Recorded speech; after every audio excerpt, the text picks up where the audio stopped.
Então, vamos ver se grava aí. Então, começando aqui, eu quero só dar uma passada em tudo que a gente já viu desde o começo do curso, para vocês lembrarem e para Levi também conhecer, vai ser bem rápido. Na aula 1, a gente fez a leitura do e-book e eu discorri um pouco mais sobre ele.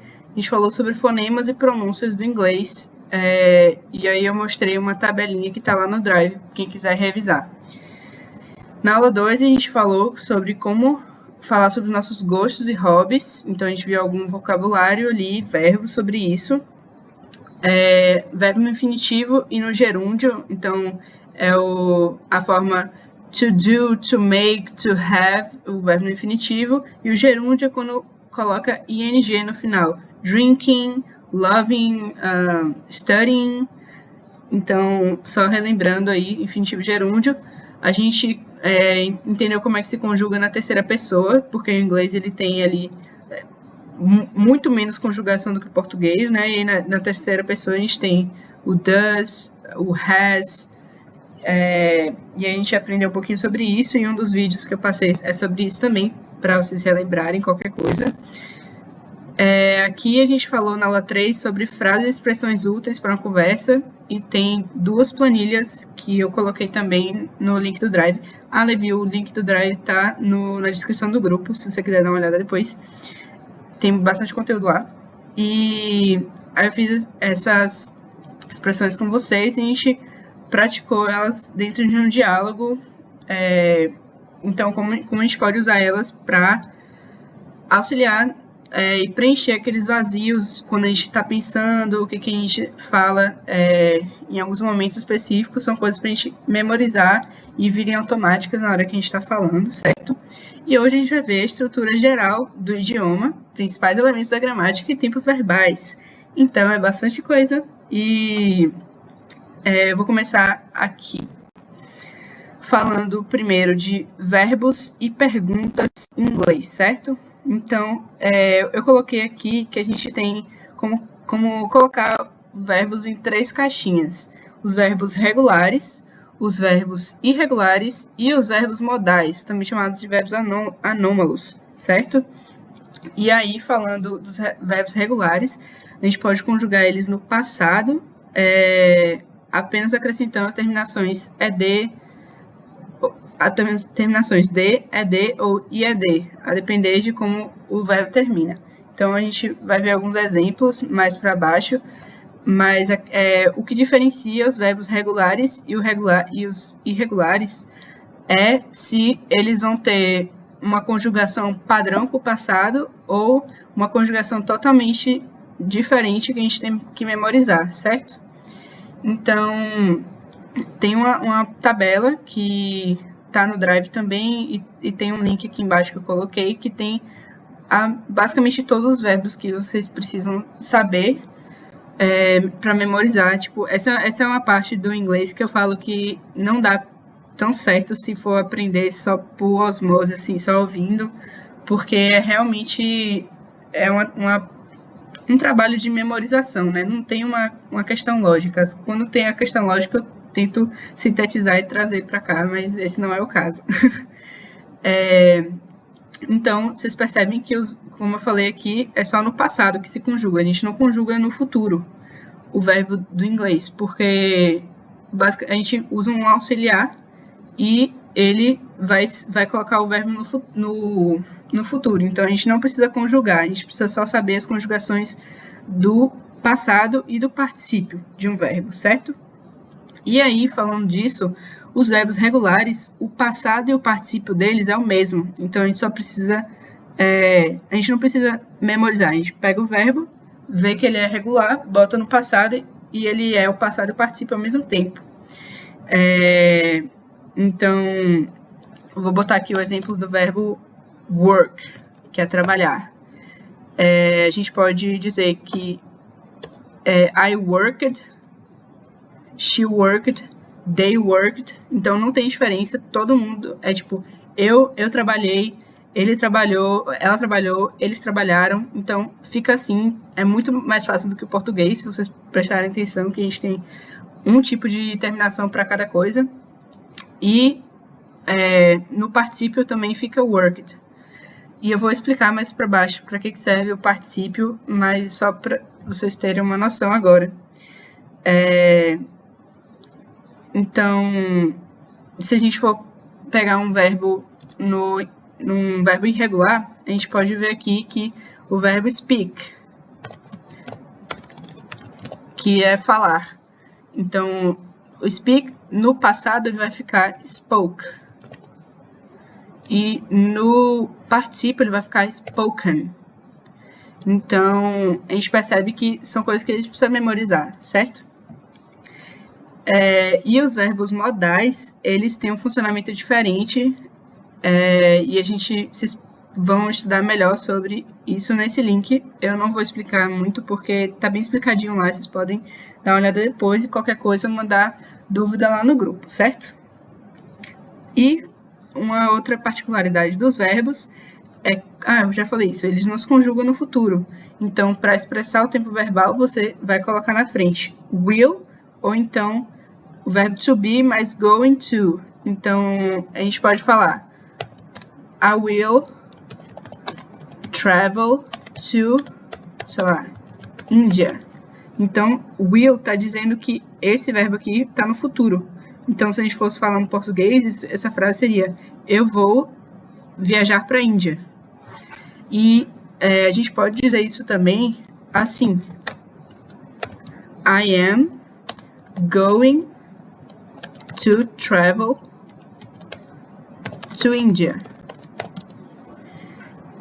E também está correto. E qual seria a diferença entre essas duas? O will, ele expressa mais um desejo ou promessa, uma realidade um pouco mais distante. Então, a gente poderia falar I will travel to India someday. Algum dia, certo? Então, é uma realidade um pouquinho mais distante. I'm going to travel to India pode ser colocado, por exemplo, next week, que significa próxima semana. Next week, próxima semana. Então, é uma realidade um pouco mais próxima, certo? Mais palpável, talvez. Então, a gente não precisa conjugar o verbo no futuro, que nem a gente faz. Viajarei, ele viajará. Aqui é só travel, to travel, e a gente coloca o will, ou o verbo to be, I am, you are, he is, she is, it is, como a gente já viu. E mais o going to, certo? Então, essas são algumas coisas que eu reuni assim, importantes da estrutura dos verbos no inglês. E agora falando de perguntas. Tem um assunto um pouquinho mais denso do que os verbos, né? Então, só mais uma questão que vocês podem explorar, vocês devem explorar esses verbos, pegando listas mesmo de verbos na internet para estudar. Então, não só os verbos irregulares, mas também os verbos regulares, tá? E aqui, perguntas. Eu coloquei quatro caixinhas, né, para separar as perguntas. Pode ser que tenha mais, só que até onde eu conheço, até onde eu percebi, só tem esses tipos, tá? Então, tem as perguntas que são feitas com o verbo to be, elas funcionam de uma forma. Tem as perguntas que são de sim ou não, a resposta sim ou não. Então, tipo, você vai para lá, ou então você comeu hoje. Essas perguntas só requerem a resposta sim ou não, certo? E aí, as perguntas de resposta aberta, então, que horas são? Como é que você fez isso? Não dá para responder sim ou não, você tem que dar uma explicação. Elas são feitas com as WH questions. Perguntas que começam com WH, e a gente tem essa denominação, tá? E o quarto tipo de pergunta é aquela feita com verbos modais. Então, a gente viu aqui que existem os verbos modais, que eles funcionam de forma diferente. Então, vocês vão dar uma olhadinha aqui, depois vocês vão vir aqui para aprender sobre as perguntas feitas com verbos modais. Então, aqui alguns exemplos de verbos modais. Existem mais verbos modais do que esse, alguns mais, alguns 3 ou 4, não estou lembrando exatamente, porém, só esses daqui que podem ser usados para no começo de uma pergunta. Então, aqui a gente está falando de perguntas, eu coloquei esses aqui, certo? Então, can, could, should, would, will, may, shall, são esses verbos, e a gente vai agora entender mais profundamente sobre perguntas com o verbo to be. Até aqui, alguma dúvida? Querem que eu repita alguma coisa? Eu posso prosseguir?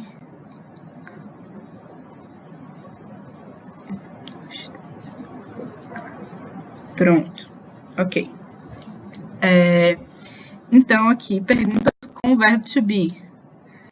A gente já viu as formações do verbo to be, né? I am, you are, é um dos verbos mais famosos do inglês. E aí, como é que são as perguntas que começam com o verbo to be? Aqui eu coloquei um exemplo. Uma afirmação, she is very beautiful, ela é muito bonita.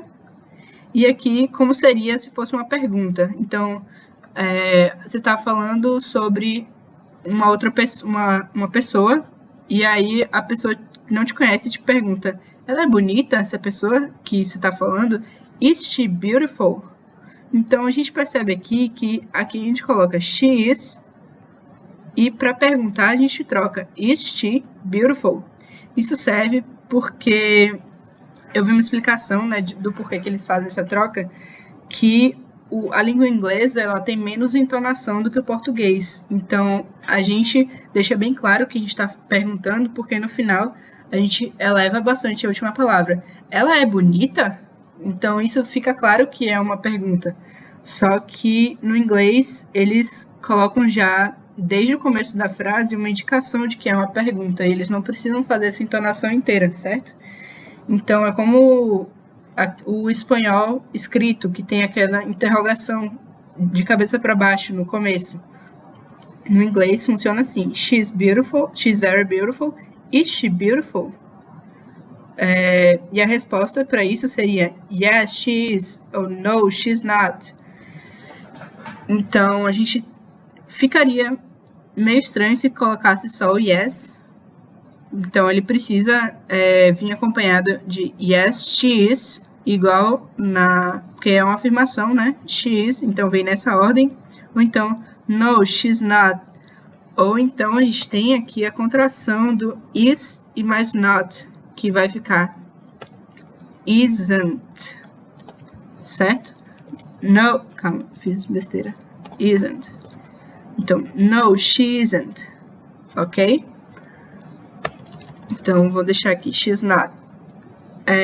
Mas você pode colocar ou não a contração. Geralmente, quando não faz a contração, significa que você está dando uma ênfase no not. Então, no, she's not.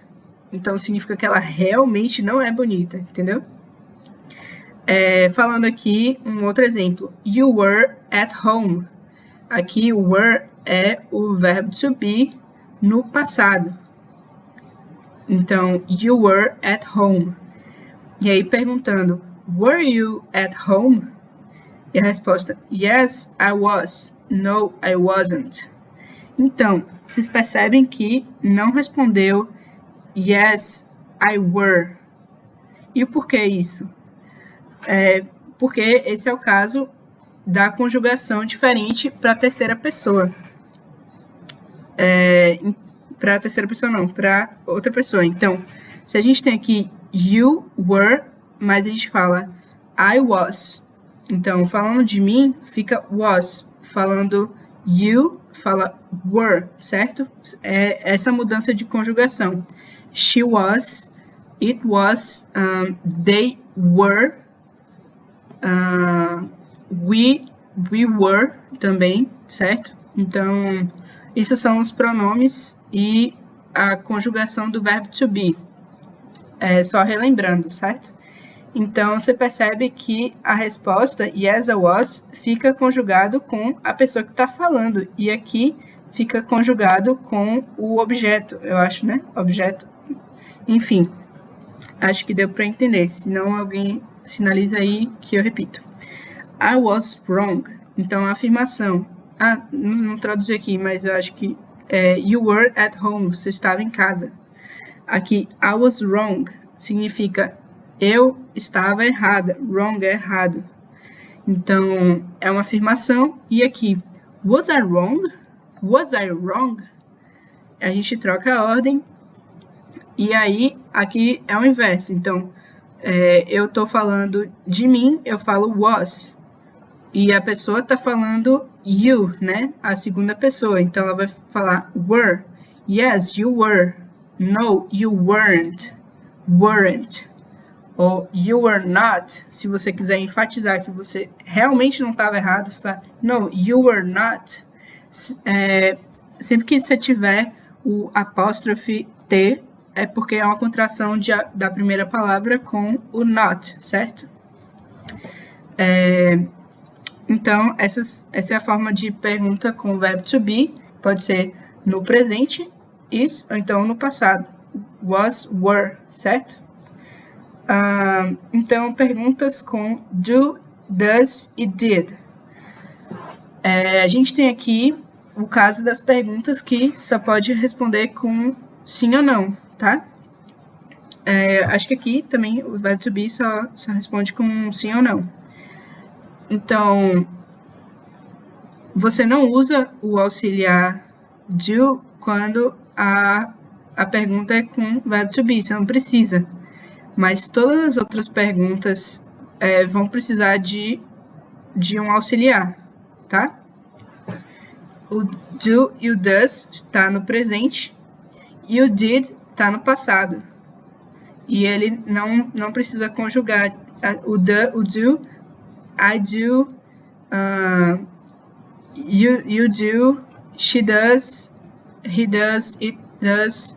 Então, segue a mesma linha de pensamento do were e was, assim como todos os verbos, a conjugação, né? Então, they live in Australia. É uma afirmação. Eles moram na Austrália. Do they live in Australia? Então, usa o verbo do. A gente sabe que o verbo to do, ele pode ter o sentido de fazer, né? O significado dele é fazer. To do my homework, fazer meu dever de casa. Porém, nesse caso aqui das perguntas, do começo da pergunta, ele não tem nenhum sentido verbal. Ele tem o sentido de auxiliar na pergunta. Dizer que é uma pergunta, assim como... Assim como... O que foi que eu falei que ajuda? Assim como o will também vai servir e... É isso, assim como... lembrei. A mudança de ordem também vai indicar que é uma pergunta. O do e o does vão indicar que é uma pergunta. E o did. Então, aqui, do they live in Australia? Perceba que não muda a ordem. Assim como aqui, a gente vai falar a mesma ordem. They live in Australia, do they live in Australia? Só acrescentar o do, certo? E a resposta, yes, they do, no, they don't. Ou they do not. He wants some pizza. E does he want some pizza? Does he want some pizza? Então, tem que ter cuidado para não falar does, does, certo? Deixa eu tentar escrever aqui como seria em português. Does. Does, certo? Então, does. A gente não fala does. Ok? Então, atenção com a pronúncia. Yes, he does. No, he doesn't. Então, they do, mas he does. Que é a terceira pessoa. E o did, a gente tem aqui uma afirmação. I did the right thing. Então, esse did aqui, ele é o verbo to do, certo? Com o sentido de fazer. E aqui é o verbo auxiliar, sem sentido de fazer, tá? Então, no meio da frase, ele vai ter o sentido de fazer, e no começo da frase ele vai ter o sentido de auxiliar, sem mudança para o sentido da frase, tá? Vamos explicar aqui. I did the right thing. Eu fiz a coisa certa. Right, certo. E aqui a gente falou wrong, errado. São opostos, né? Então, I did the right thing. Eu fiz a coisa certa. Então, right é um adjetivo, né? De coisa. Então, vem antes. I did the right thing. E a pergunta, did I do the right thing? Então, prestar atenção aqui para esse detalhe do verbo da pergunta com did, no passado, né? Porque nas perguntas, o verbo principal aqui é o do, certo? Fazer. Então, aqui a gente tem o verbo to do como auxiliar da pergunta, e aqui ele tem ele como sentido de fazer. E você percebe que aqui está no passado. I did the right thing. Eu fiz a coisa certa. Não eu faço a coisa certa. Porém, quando a gente vai para a pergunta, o did, ele pega a função do passado do verbo. Então, o verbo fazer aqui não vai ficar did I did the right thing. Vai ficar did I do the right thing, tá? Porque esse é o verbo principal, e sendo que tem o did na frente, você vai colocar ele no presente, mesmo que você esteja falando de uma ação passada. Então, é bem importante prestar atenção nisso, tá? E se tem mais de um verbo na frase, sem ser o verbo principal, ele vai no passado normal. Então, o did só vai puxar o passado do verbo principal. Beleza? Pode falar. A primeira é a seguinte, esse a gente pode usar ele para qualquer pessoa, para a terceira pessoa também? Sim, exatamente. O did, ele não tem conjugação de pessoa para pessoa, assim como do e does, certo? Mas o does não é utilizado para a terceira pessoa? Então, ou pode ser utilizado para não, é isso. O do e o does, o does só vai ser para a terceira pessoa.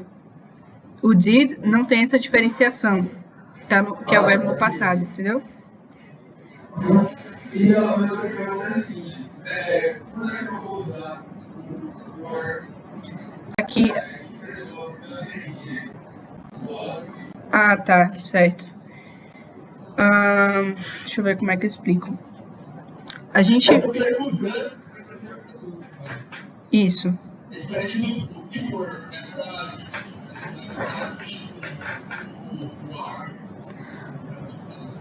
Isso, exatamente. Exatamente. Então, a gente tem aqui conjugações... O verbo to be, ele tem, na verdade, 3, né? No presente, ele tem o... então, I am... Deixa eu abrir aqui um novo documento do Word para digitar essas coisas.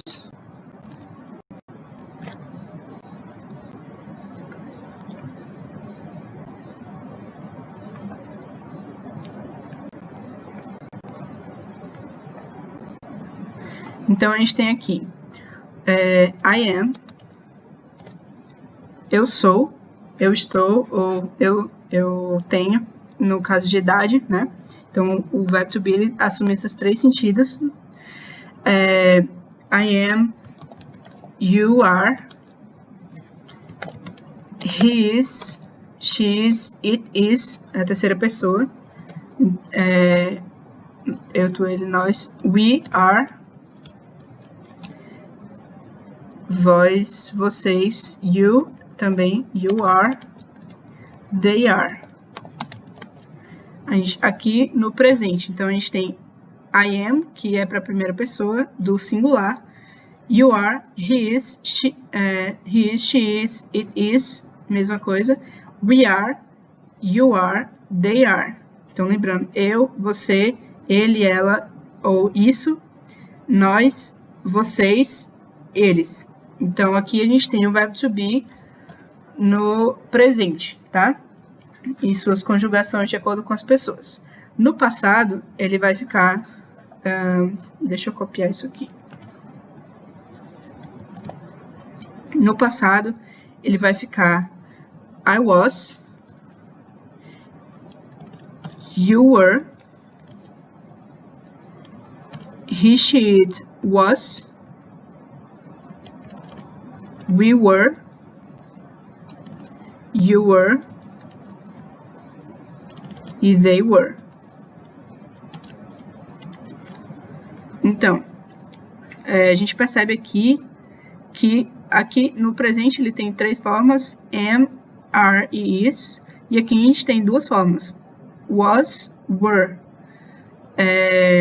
Então, a diferença é que, basicamente, a regra para a terceira pessoa do singular, ele se diferencia aqui no was, então fica a mesma coisa para eu e para ele, ou ela, ou isso, e o restante é tudo were, tá? Então, essa é a equivalência, e eu respondi a sua pergunta. Aqui está no passado.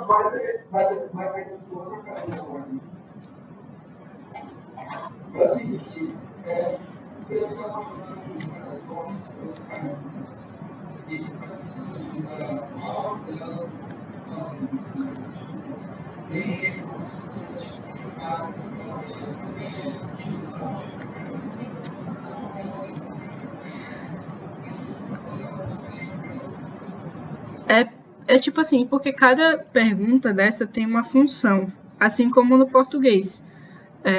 Fica mais claro, eu acho, com essas perguntas, com esse tipo de pergunta aqui de baixo. Mas aqui, vamos ver. Se você quer perguntar para uma pessoa se ela... Então, deixa eu pensar aqui um exemplo. É que eu não estou sabendo muito bem como explicar os casos, porque na minha cabeça fica claro, mas como é que eu vou passar isso para vocês? Então, se você está falando sobre uma coisa que você pensa, só que você não tem certeza se é. Então, você acredita que a pessoa é bonita, mas será? Vou perguntar para ela. Is she beautiful? Ou então, você acha que a pessoa estava em casa, você não tem certeza. Aí você pergunta, were you at home? Was I wrong? Eu estava errada? Então, e aí, a pergunta com do e does, como é que você vai diferenciar essas duas? As duas, elas vão ter resposta com sim ou não, sempre. Mas aí, se você vai usar o verbo to be, então se a pergunta precisa ter o sentido de ser ou estar, né? Então, se você pergunta se uma coisa é isso ou se uma coisa está dessa forma, você vai sempre usar o verbo to be. Então, sempre que você quiser perguntar algo no sentido de ser ou estar, então, no português, tudo que você for usar o verbo ser, então isso é assim, ou então isso está assim, você vai usar o verbo to be. E aí só vai trocar a ordem das palavras. You were you. E aí, as outras perguntas que precisar responder com sim ou não, que não seja uma pergunta objetiva, né? Você vai usar o do. Então, se o verbo que você quer usar é viver, morar, não é o verbo to be, ser ou estar. Aí você vai usar o do. Ou querer, does, certo? Isso fica mais claro quanto mais você ouve e quanto mais você pratica e tenta falar, certo? Mas essa é a regra que eu consegui pensar aqui agora para essas perguntas fechadas e as perguntas abertas agora, que você tem que explicar um pouco mais, além de falar sim e não, né? A gente vai ter o who, quem, né? Were, where, que é diferente a pronúncia, eu pronunciei como were, né? Então, a diferença de escrita deles é um H no meio. Então, were, que é o verbo to be, e se colocar um H aqui, fica were. Então, importante prestar atenção nisso. Who vai ser como se tivesse um R aqui na frente, tá? Who. Where. Why. A gente aprendeu why, que é a forma de perguntar por quê. What. Ficou assim, negrito. What. Which. When e how. Então, essas são as WH questions, que são todas as formas de perguntar, fazer uma pergunta aberta, tá? Então, quem, onde, por quê, o que, qual, quando e como. Beleza? E a gente vai ver uns exemplos aqui agora. Peguei umas frases bem normais que a gente fala assim no dia a dia. Who wrote this song? Então, quem escreveu essa música? Aqui a gente tem o verbo write no passado. Então, percebemos que, diferentemente da pergunta com o did, que faz com que o verbo fique no presente, mesmo expressando no passado, aqui a gente vai manter o verbo no tempo correto, no tempo normal, tá? Então, who wrote this song? Quem escreveu essa música? A resposta pode ser I did. Eu escrevi. Então, mesmo não tendo o do aqui, a gente vai responder dessa forma. I did, he did. Ou então, sei lá, Caetano did. Então, fui eu, ou foi ele, foi Caetano, certo? É dessa forma que eles conversam e falam. Então, who wrote the song? I did. E aqui, com o auxiliar where, né? Onde, where are you going? Então, a gente tem aqui o verbo to be, de novo. Aqui você, going, no sentido de indo. Onde você está indo? Where are you going? Where are you going? Então, não precisa falar pausadamente. Where are you going? Where are you going? Where are you going? Certo? A resposta pode ser I'm going home. I'm going to work. Tô indo para casa, tô indo trabalhar. Aqui, why? Why are you doing this? Why are you doing this? Então, o verbo to be, ele quase sempre vai ser contraído na fala. Então, why are you doing this? Why are you doing this? A resposta, because. Então, a gente tem 4 porquês e em inglês tem 2 porquês. Why para perguntar e because para responder. Why are you doing this? Because I had to. Porque eu tinha que fazer isso. Because I had to. Because they told me to. Porque eles me mandaram fazer isso. Então, por que você está fazendo isso? Porque eu tinha que fazer isso. Porque eles me mandaram fazer isso. Which, que é qual. Oi.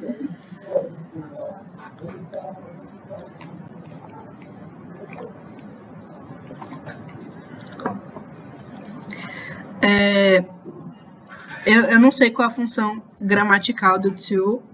O importante é memorizar que ele precisa estar ali. Então, perguntas com why. Então, por que você está fazendo isso? Because I had to. Porque eu tinha que fazer. Então, é como se a gente falasse porque eu tinha que, sabe? Só que eles não colocam o último verbo. Porque eu tinha... Because I had to do it. Então, eu acredito que seja uma contração, né? Mas só que não se fala muito. Because I had to do it. Because I had to. Certo? Então, eu acredito que seja uma contração. O que importa é memorizar que vai colocar isso no final, tá? E aí, which one of you is James? Então, which significa qual. Which one of you? Qual de vocês? Which one of you? Resposta: I am, eu sou. Ou he is, é ele. Which one of you? Aqui, a próxima. When, então, quando, né? When you were going to tell me that. When you're going to tell me that. When you were going to tell me that. Então, a gente percebe aqui, you, você, were é o verbo to be no passado, quando você iria, né? Só que ele tá aqui, you were going to tell me that. Então, ele tá aqui, o going é o principal, né? Na verdade, o tell é o principal, mas aqui a gente tem que when you were going to tell me that. Então, quando você iria me contar isso? E a resposta, when I had a chance, quando tivesse uma chance, ou então, um tempo específico, next week, próxima semana. Acho que é isso que tem que falar. E aqui o how. O how é o único que não começa com WH, igual aos outros, mas coloca-se no bolo aqui. E como o WH question também. Então, how é como. How is it possible? How, eu falei is it, mas aqui tá this. How is this possible? Como isso é possível? Ou então poderia ser how is it possible? Então a resposta seria because of the weather. Então, por causa do tempo, do clima. This is possible because. Então a gente tem mais uma opção de resposta, né? Então a gente pode responder because para isso, ou então this is possible because, isso é possível porque, e completar. Então, assim como no português, quando a gente pergunta como isso é possível, a gente vai responder porque, por conta do tempo, ou isso é possível por conta de tal coisa. Funciona da mesma forma, certo? Então, relembrando aqui, a gente falou do verbo to be, que é resposta objetiva, verbo com os auxiliares do, does e did, que também é resposta objetiva, e para escolher entre um desses para usar na pergunta, depende de qual vai ser seu verbo principal. Se o verbo principal for ter o sentido de ser ou estar, vai usar o to be. E se for outros verbos aleatórios, você vai usar o do, certo? Tentar não se apegar tanto ficar tipo assim, pensando, poxa, mas o verbo ser, então o verbo to be, então vou começar com to be e aí eu vou trocar a ordem. Tenta não fazer isso, tá? Só solta a frase e vê se sai certo. Se não sai certo, quem estiver conversando com você provavelmente vai te falar e você vai começar a pensar. Não tem problema errar no momento de aprendizado. Então, eu acredito que se vocês se aterem muito a essas regras de casos, de usar e tudo mais, pode ficar meio confuso e a fala meio travada assim. Então, o importante é saber que quando está usando o verbo to do, o verbo to be, você vai mudar a ordem, e aí quando o do, does, você só coloca na frente e tal. Does é para terceira pessoa. O did, você não tem conjugação em primeira ou terceira pessoa, mas só que você vai colocar o verbo no presente, mesmo sendo ideia do passado. Então, essas coisas que precisam ficar assim na cabeça e prestar atenção em filme, em série, como é que as pessoas falam. E aí essas coisas vão se internalizando, ficando mais naturais, tá? E aqui, pergunta e resposta, a gente tem who, where, why, what, which, when e how. Então, prestar atenção aqui no who, para não falar U, sei lá, alguma coisa com W. E memorizar, né, o que significa cada um deles e fazer perguntas na sua cabeça usando eles, tá? Além dessas que eu escrevi aqui, você criar situações onde você use, criar um diálogo mental com você mesmo e fazer uso dessas palavras, porque aí a próxima vez que você for conversar, a probabilidade disso vir naturalmente é muito maior, certo? E aqui entrando no quarto bloco de tipos de pergunta, a gente tem as perguntas com os verbos modais, tá? Então, a gente tem aqui, como eu falei, esses verbos modais can, could, should, would, will, may, e eu coloquei o shall também, mas o shall é bem menos usado, tá? Vou explicar alguns casinhos que ele é usado. E aí, falando do can primeiro, o can ele pode assumir 3 funções de uma pergunta, tá? Você pode usar ele para fazer pedidos, você pode usar ele para pedir permissão, fazer pedido no sentido de pedir para alguém fazer alguma coisa para você, pedir permissão para você fazer algo, ou então questionar uma habilidade, certo? Então, o can, ele tem essas três funções no inglês. Falando aqui da primeira. Can you do my homework for me, please? Eu falei agora há pouquinho que homework é dever de casa. Então, can you do my homework for me, please? Você pode fazer meu dever de casa por mim, por favor? Can you do... então, você também não muda a ordem das palavras, assim como na WH question, você vai continuar a mesma ordem. Can you do? Você pode fazer meu dever de casa por mim. Então, e aí você vai responder yes, I can, ou então no, I can't. Sim, eu posso. Não, eu não posso. Então, nesse sentido. E para pedir permissão, can I go inside? Eu posso entrar? Então, tem esse sentido aqui de pedir para alguém uma permissão. E a pessoa responde yes, you can, no, you can't.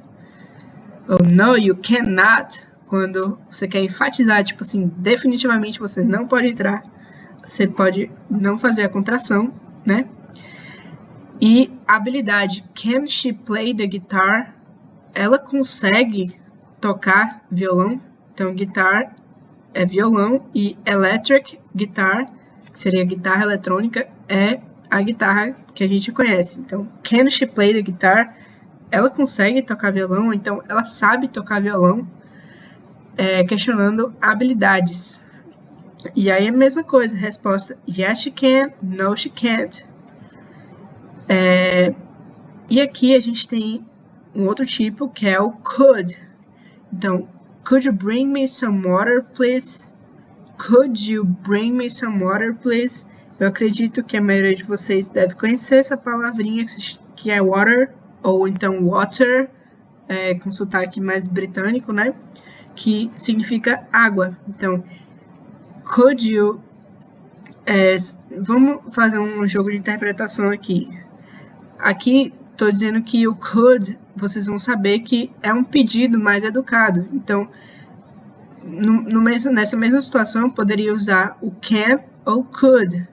Aqui também, você poderia usar o could, se você quisesse fazer um pedido mais educado, assim. Could you do my homework for me, please? Então, aqui eles podem ser trocáveis, nesse sentido de fazer pedido. Então, e nesse sentido aqui também de pedir permissão para algo. Could I go inside? Pode ser também o could, mas não pode ser para questionar a habilidade. Estou pensando aqui algum caso que possa questionar a habilidade. I didn't know that you could. na verdade pode sim. Então a produção me mandou aqui no ponto que pode, para ser questionada a habilidade também. Então o could e o can, eles podem ser trocados. E o could vai ter um sentido mais educado, né? Mais polite, como a gente falaria em inglês. Could you bring me some water, please? Então, você poderia, esse verbinho aqui, que talvez vocês não conheçam, me é tipo, para mim, né? Some water é um pouco de água. Então, o que significaria esse verbo se a gente estivesse lendo um texto ou ouvindo alguém e a gente não sabia exatamente o que significa? Acho que dá para interpretar que é trazer, ou então me dar, alguma coisa assim, certo? Esse verbo aqui significa mais como trazer, buscar. Então, você pode me trazer ou me dar um copo de água, um pouco de água, por favor? Could you bring me some water, please? E pedido mais educado, aí a pessoa responde. Pode responder yes, I could, que nem esse formato aqui, ou então sure, claro. Ou então no, I'm sorry. Geralmente responderia sim, ou então yes, I could, mas no, I couldn't é meio diferente para esse caso, meio esquisito, mas não está gramaticalmente errado, mas poderia também. No, I couldn't. E aqui o auxiliar should, o verbo modal should, significa o sentido de dever, né? Então, should I go talk to her? Eu deveria ir falar com ela? Tem esse sentido, o should, e a resposta pode ser yes, you should, no, you shouldn't. Eu ouvi um barulho, como se tivesse alguém querendo entrar. Acho que não.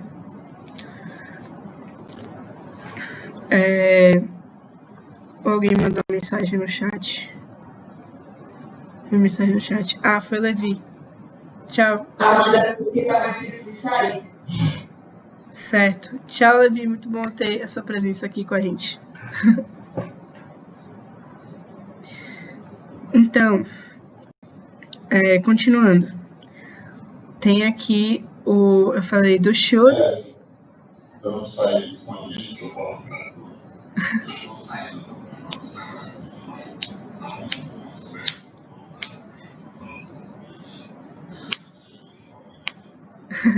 Valeu. Tchau, tchau. Então, o should deveria. Should I go talk to her? O would faria. Então, percebe que está sendo colocado no passado, né? No passado condicional. Então, eu deveria falar com ela. Would you do that for me? Você faria isso para mim? Would you do that for me? Então, é normal você pedir, fazer tipo assim, falar uma coisa. I want some water. Então, would you bring me some water? Você traria água para mim? Would you bring me some water? Então, pensando aqui numa situação que poderia ser usada essa frase. Would you do that for me? Você faria isso por mim? Então a pessoa chega assim e fala: poxa, eu tô pensando em te dar um presente e tudo mais. A pessoa pergunta: would you do that for me? Você faria isso por mim? Então é meio surpresa assim, né? E aí a pessoa: yes, I would. Sim, eu faria. No, I wouldn't. Não, eu não faria. Aqui o will. Então, a gente viu que o will, ele faz com que o verbo fique no futuro, certo? Will you move to Japan? E aí no começo da frase, como auxiliar, significa você perguntando se você vai. Will you move to Japan? Ou então pode ser, are you going to move to Japan? E a pessoa, yes, I will. No, I won't. Você vai se mudar para o Japão, né? E o may é pedindo uma permissão. Então, assim, no sentido de can e could, você tem o may, que é uma permissão bem formal, assim, tipo, numa reunião de negócio super formal, e aí você tá todo mundo conversando e você quer interferir para você conseguir falar, fala, may I get your attention, please? Eu posso ter a atenção de vocês, dos senhores? Então, seria mais ou menos assim. A gente tem can no sentido de uma conversa entre amigos ou então familiares, conversa assim, e aí aqui uma conversa um pouquinho mais formal, could, para pedir permissão, fazer um pedido, tudo mais. E aqui a gente tem um bem informal assim. Se você for usar na conversa informal, isso pode ficar meio esquisito, o may, certo? Então, nesse sentido. E aqui eu trouxe o shall também, que também é um verbo usado, e eu usaria muito ele no sentido de vamos. Então, let's get started, shall we? Então, vamos é uma coisa, tipo uma expressão assim, mas é importante saber que ele é um verbo auxiliar, tá? E ou então também shall we begin? Deixa eu digitar aqui. Shall we begin? Tipo assim, vamos começar? E não é uma pergunta que precisa necessariamente ser respondida, né? Tipo assim, as pessoas podem responder uhul, ou então sim, mas não necessariamente. Shall we begin? E aí você vai lá e começa a falar. E o shall também pode ser usado em alguns casos como should, mas não é muito comum, assim, é mais no sentido, ele traz o sentido de uma previsão meio esotérica, assim, sobre o mundo, o universo. Poderia usar o shall no mesmo lugar do should, tá? Então é bem menos comum. Eu particularmente nunca usei fora desse sentido aqui, mas pode ser comum você encontrar em algum filme, tipo Senhor dos Anéis, e ele tava fazendo uma previsão assim. Pode ser que você encontre usado no sentido de should, de dever. E aí, algumas observaçõezinhas para concluir o assunto das perguntas. Esse aqui já falei que existem mais verbos modais, só que esses são os únicos que usam para pergunta. Observação 2. Nas perguntas com tempo passado, o auxiliar conjugável, verbo to be, ou do, does e o can, fica no passado. E o principal fica no presente. Isso aqui foi o que eu já expliquei também, mas é importante relembrar que o did faz com que o verbo principal fique no presente, mesmo que o did expresse passado, ele não vai concordar, certo? E se tiver mais um verbo, ele vai ficar conjugado normal. Então, coloquei um exemplo aqui. Did she study German when she lived in Germany? Aqui tem umas coisinhas novas nessa frase. Então, essa primeira frase aqui, essa primeira parte. Did she study German? Ela estudou alemão, porém, study está no presente. Se tivesse conjugado no passado, seria studied,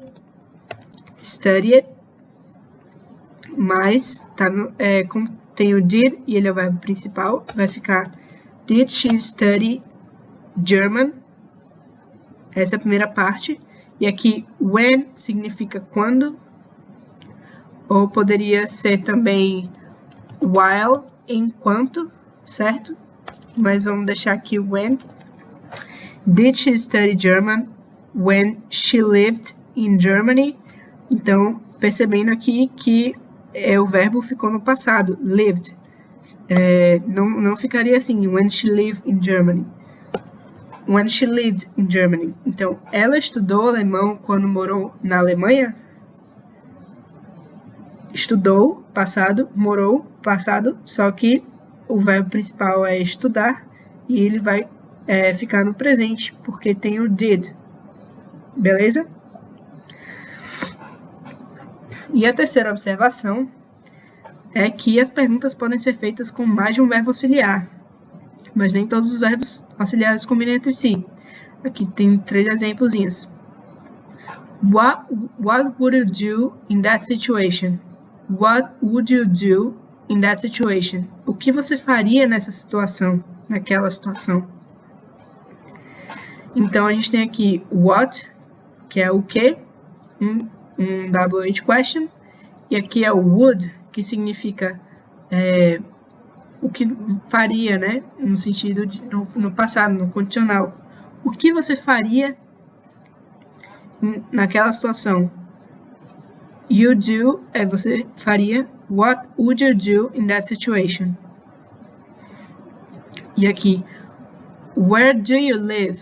Onde você mora? Where, do, são 2 auxiliares. You live. Então, a gente não vai falar where you live. Onde, no português seria isso, né? Onde você mora. Só que aqui a gente vai usar 2 auxiliares. Where do you live? Where do you live? You do, como já falei, ele pode ficar com som de R, às vezes na fala, uma contração, né? Where do you live? Where do you live? Where do you live? E o terceiro exemplo é What can I do for you? Essa frase extremamente comum. O que eu faria? O que eu poderia fazer por você? O que eu posso fazer por você? Né? Poderia seria could. Could. Então, o que eu poderia fazer por você? You can ficaria o que eu posso fazer por você? What can I do for you? Certo? Então, tem 2 auxiliares aqui também. Então, a gente terminou essa primeira parte de verbos. A gente terminou essa primeira parte de verbos e perguntas. Vocês querem que eu volte alguma coisa? Como é que tá aí? Que eu repita algo? Eu sei que você modificou mais.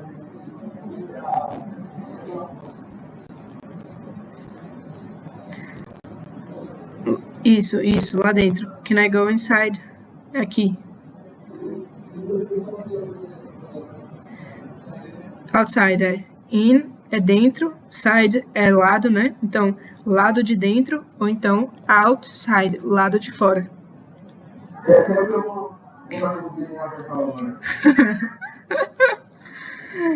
Eu não sei, sabe uma palavra que eu não sei em inglês? É licença. Porque, tipo, excuse me é licença, mas só que eu não sei se eles têm essa palavra como substantivo, tipo assim, a licença.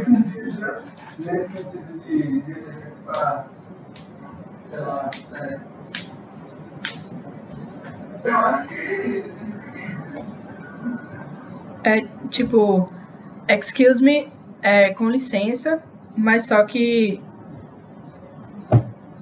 tipo, tem uma diferença de você me dá a licença ou então a licença. Enfim, é uma coisa que a gente tem que perguntar quando tiver uma integração aí entre o DV US e Brasil, como é que eles falam isso, porque às vezes tem mais de um jeito de falar uma coisa, né?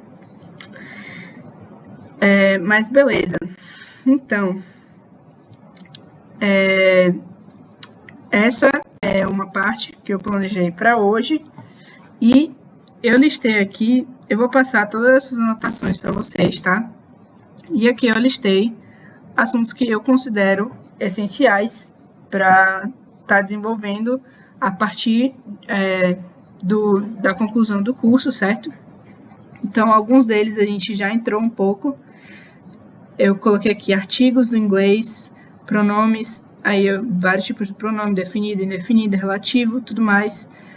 Adjetivo, advérbio, preposição, phrasal verbs, a gente comentou um pouquinho sobre eles, né? Aqueles verbos que são compostos com mais de uma palavra, pode ser dois verbos, ou pode ser um verbo e uma preposição, e que assume vários significados, e pode ser bem confuso para o português, né? Porque você troca uma palavra e vira um sentido completamente diferente. É muito importante estudar os phrasal verbs. Expressões idiomáticas, você pode colocar todos esses nomes todos no Google, assim, e você vai achando os artigos, ou então os vídeos no YouTube para estudar sobre isso. Mas expressões idiomáticas são expressões do idioma. A gente já viu um pouquinho disso também. Sempre bom estudar mais. Condicionais em inglês, conjunções conectivos, linking words, né, que chama link, conectar. Então, linking words, palavras conectoras, contrações da língua inglesa falada. E aí, esse link aqui tem essas coisas todas e um pouquinho mais. Eu listei essas daqui para vocês darem foco primeiro, certo? Então, primeiro, vocês aprendem essas coisas para depois explorar outros assuntos de gramática, se quiserem. E aí, nesse link, vocês têm tudo isso e mais um pouquinho mais, e mais um pouquinho. E aí, eu preparei um conteúdo sobre tempos verbais. Eu quero saber como é que vocês estão de tempo para agora. Porque é um assunto que eu acredito que deve levar uns 30 minutos. E que não é muito interessante quebrar ele.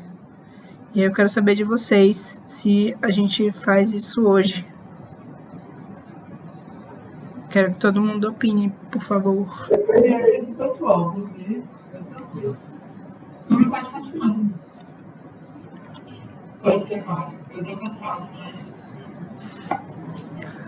Quer dar uma pausa de 4, 5 minutos para dar uma respirada, beber água e aí voltar? Magno falou que não faz diferença?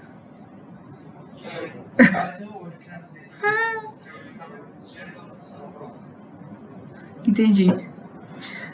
Certo. Então eu vou dar uma pausa aqui na gravação também.